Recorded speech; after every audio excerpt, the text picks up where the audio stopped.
Today's video is brought to you by URCD Keys, the best source for Windows 10 and Office Professional product keys at deeply discounted prices. More details at the end of the video. Canadians pay depending on how much they make.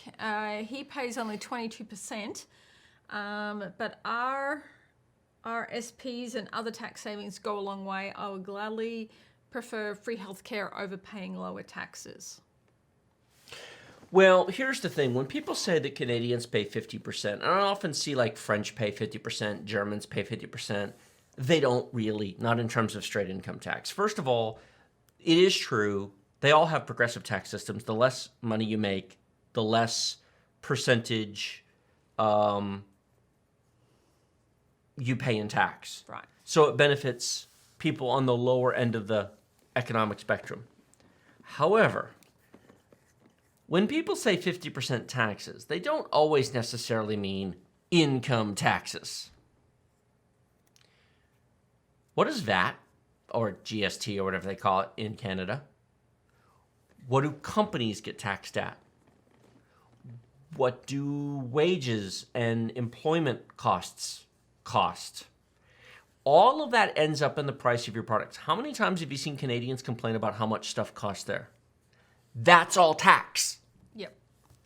It does not cost more money to make a CPU to sell in Canada than it does in America. So if an i7-10700 is $250 in America and $400 in Canada, you just paid $150 in tax. It just wasn't income tax. But that money partly is VAT, partly higher cost of doing business, import duty tariffs, cost of running a business, employment costs. There are a lot of little things that come up. How much does gasoline cost in Canada? More than America. There's a tax in that. How much do vehicles cost?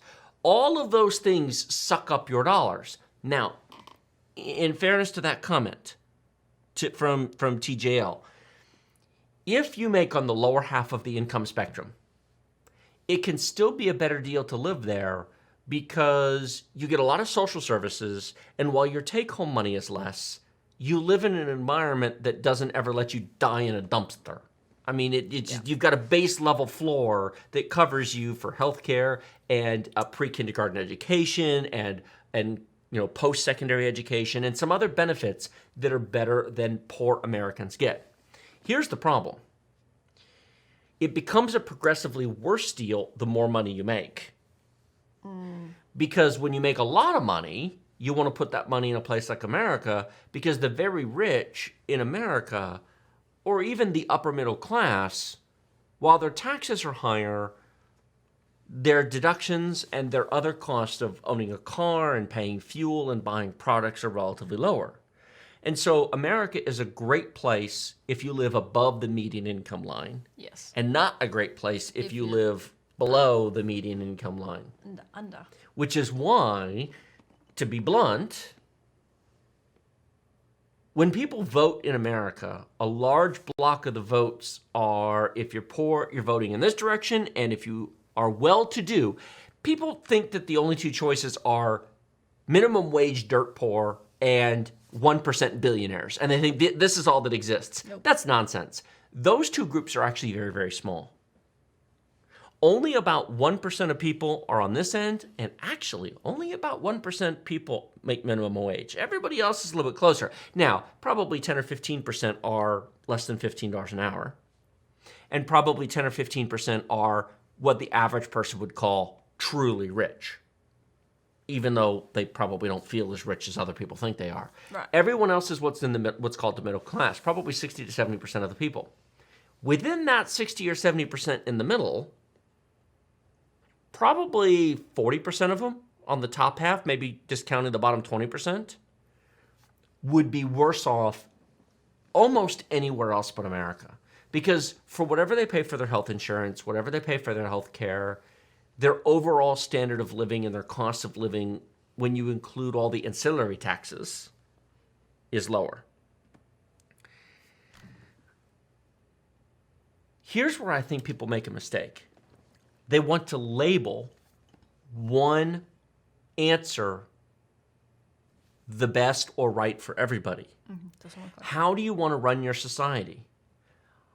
If you emotionally detach yourself from waving your particularly covered flag, do you wave a blue flag or do you wave a red flag? Okay, put the flags down for a minute.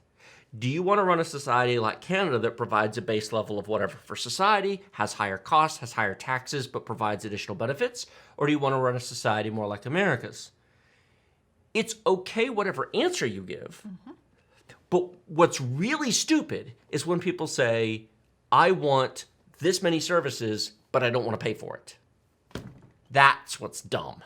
Yeah, that doesn't work. If you're okay to have this many services and have this many taxes, then let me offer this thought. Stop complaining about what things cost in Canada and Europe. Stop saying, oh man, that computer would be $4,000 in Romania or wherever you are. That's what it costs. Yeah. That's what your society costs, and that's okay. There's a lot of people in the UK are grateful to have a national health service. Yes. That's great. You benefited from that, your parents. The National Health Service in Australia. Correct. My brother, who spent a year in hospital, ended up bankrupt with $1 million of medical bills. Yep. Bankruptcy is his only option because it's completely unaffordable.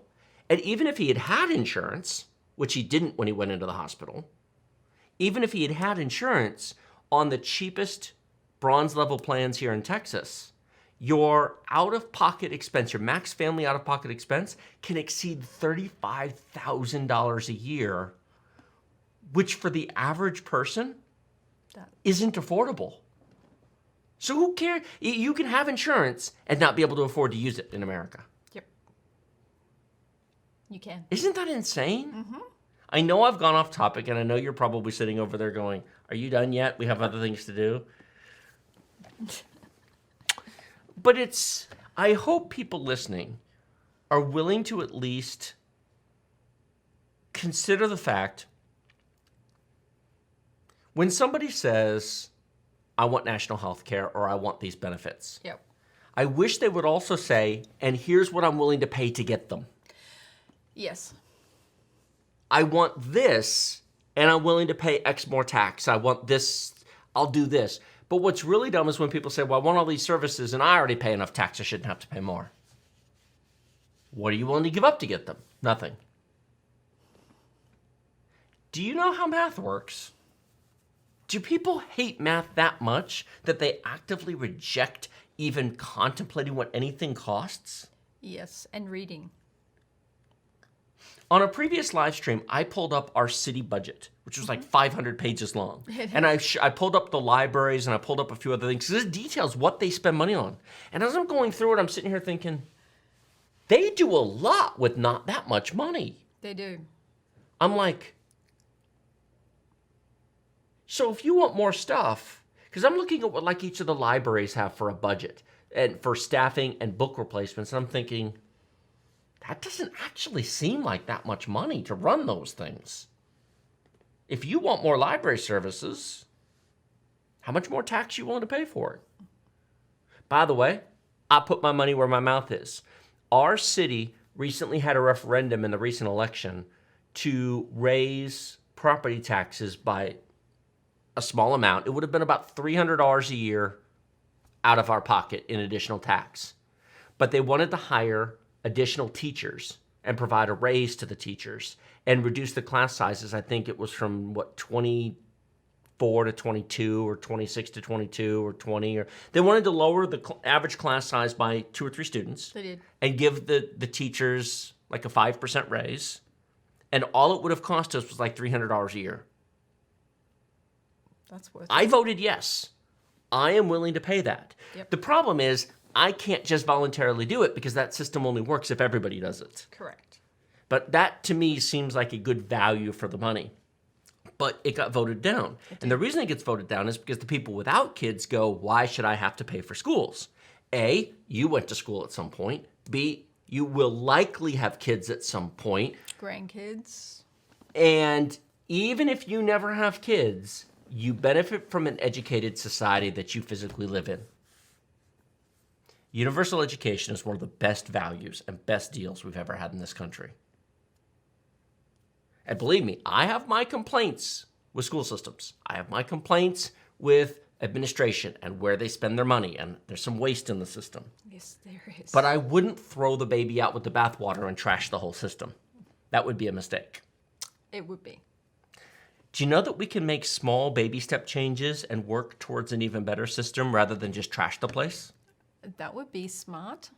Reasonable, middle-of-the-road compromises that take into account a variety of factors and that care about everybody.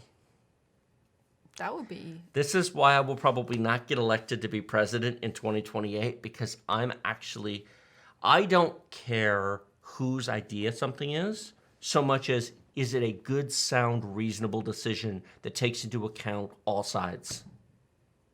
That'll be tricky because there's a lot of sides. URCD Keys is the best source for genuine Windows 10 and Office Professional product keys that work the first time, every time. Get 20% off normal prices using our discount code BST for Byte Size Tech and the link in the video description below. $15 gets you a Windows 10 Professional OEM key that is a real product key, activates directly with Microsoft, use it forever as it links to your Microsoft account, and it works through reinstalls. Get a full copy of Office 2019 Professional Plus for about $50 that redeems at setup.office.com using your Microsoft account. It also works forever through reinstalls. We have been using URCD keys for almost 3 years now and recommend you do so as well.